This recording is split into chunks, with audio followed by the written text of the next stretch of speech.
चंपकवन के जंगल में टूनी चिड़िया अपनी बेटी टुनटुनी चिड़िया के साथ रहा करती थी। टुनटुनी चिड़िया बहुत ही बदतमीज चिड़िया थी। वो अपनी माँ की कभी इज्जत नहीं करती थी। से आती है, मॉम, आज मेरा कमरा क्यों गंदा है और मेरी बेडशीट भी नहीं बदली गई? अरे बेटा, वो नौकरानी को याद नहीं रहा होगा, इसलिए छूट गया। तो ठीक है, नौकरानी को जल्दी बुलाइए और उनसे कहिए कि बेडशीट बदल दें। अरे बेटा, वो तो चली गई, तू खुद ही बदल लेना। ये क्या कह रही हो मॉम? मैं यही सब काम करूँगी अब। वो नौकरानी चली गई तो क्या हुआ? आप इस बेडशीट को बदल दीजिए।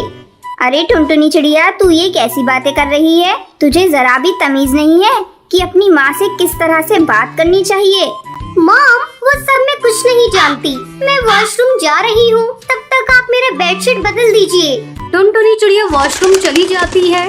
पता नहीं इस चिड़िया का क्या होगा, दिन पर दिन ये बहुत ज्यादा घमंडी होती जा रही है। इसकी बदतमीजियाँ भी बढ़ती जा रही हैं। अगले दिन कॉलेज जाते समय टुनटुनी चिड़िया अपनी माँ से कहती है, मॉम, 10,000 रुपए देना तो। अरे तू ये सुबह सुबह 10,000 रुपए का क्या करेगी? वैसे भी तू तो अभी कॉलेज जा रही है, वहाँ पैसों का क्या करना? खबरदार मॉम, आज के बाद से मुझसे ये मत पूछना कि मैं पैसे का क्या करूँगी। मैं अब बड़ी हो गई हूँ और हर बात का जवाब देना मुझे अच्छा नहीं लगता। अब तो मुझे पैसे देती हो या मैं खुद जाकर निकाल लूँ। फिर मुझसे ये मत कहना कि मैंने तुमसे बिना पूछे पैसे ले लिए। अरे बेटा, मैं तुझे पैसे दे रही हूँ, तू इतना नाराज क्यों हो रही है? ये ले पैसे, लेकिन इतने पैसे खर्च करना अच्छी बात नहीं होती।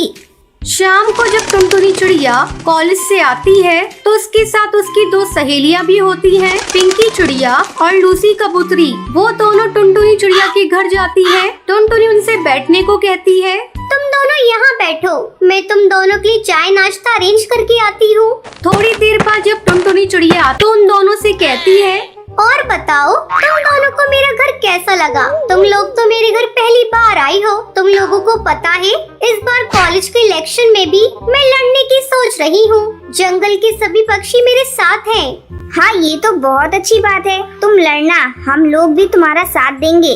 तभी टूनी चिड़िया चाय नाश्ता लेकर आती है। लो बच्चों, तुम लोग चाय पियो और किसी भी चीज की जरूरत हो तो मुझे बता देना। अरे टुनटुनी चिड़िया, तेरी नौकरानी तो बहुत ही मॉडर्न है। अरे तो छोड़ ना इन सब बातों को, चल तू चाय पी। टूनी चिड़िया अपने लिए नौकरानी शब्द सुनकर बहुत ही दुखी होती है और बिना कुछ कहे जाने लगती है। तभी टूनी चिड़िया लूसी कबूतरी से टकरा जाती है और चाय लूसी कबूतरी के ऊपर गिर जाती है। तभी टुनटुनी चिड़िया गुस्से में कहती है, ब्लडी चिड़िया, देखकर चल भी नहीं सकती, एक काम ढंग से नहीं होता। अरे टुनटुनी चिड़िया, तू इतना नाराज क्यों होती है? लग गया होगा बेचारी से, और इनसे गलती से गिर गया तो इसमें नाराज होने वाली कौन सी बात है? मैं अभी जाकर वॉशरूम में इसे साफ कर लेती हूँ। टुनटुनी चिड़िया का ये व्यवहार देखकर टूनी चिड़िया रोती रोती अपने घोंसले में चली जाती है। टुनटुनी, तूने अपनी काम वाली बाई को बहुत बोल दिया। उसे इतना नहीं बोलना चाहिए था। वे बेचारे गरीब होते हैं, लेकिन इसका मतलब ये नहीं हम इनकी इज्जत करना छोड़ दें। मैं जाकर उनको समझाती हूँ। लूसी कबूतरी टूनी चिड़िया के पास जाकर कहती है, देखिए, मैं टुनटुनी चिड़िया की तरफ से आपसे माफी मांगती हूँ। वो थोड़ी घमंडी टाइप की चिड़िया है, इसलिए उसने आपको इस तरह से बोल दिया। प्लीज आप रोना बंद कर दीजिए। बेटा, रो नहीं तो और क्या करूं, जब अपनी ही बेटी मुझे नौकरानी समझ रही है। क्या कहा आंटी आपने? टुनटुनी चिड़िया आपकी बेटी है? प्लीज आंटी, मैंने आपको गलतफहमी में नौकरानी कह दिया, मुझे माफ कर दीजिए।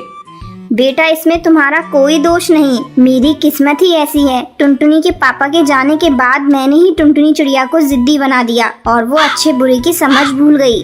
तभी वहाँ टुनटुनी चिड़िया और पिंकी चिड़िया आती है। छी टुनटुनी चिड़िया, मुझे तुमसे ये उम्मीद नहीं थी। आज तुमने अपनी माँ के साथ बहुत गलत व्यवहार किया है। कल को हमारे साथ भी तुम ऐसा ही करोगी। मैं तुम जैसी बदतमीज और घमंडी चिड़िया से दोस्ती नहीं रख सकती। वहीं पिंकी चिड़िया भी टुनटुनी चिड़िया को खूब सुनाती है। ये सब सुनकर टुनटुनी का सर शर्म से झुक जाता है और वो अपनी माँ से माफी मांगती है। माँ, मुझे माफ कर दीजिए, अब मैं कभी भी आप पर गुस्सा नहीं करूँगी। ये सब सुनकर पिंकी चिड़िया और लूसी कबूतरी बहुत खुश हैं और इस तरह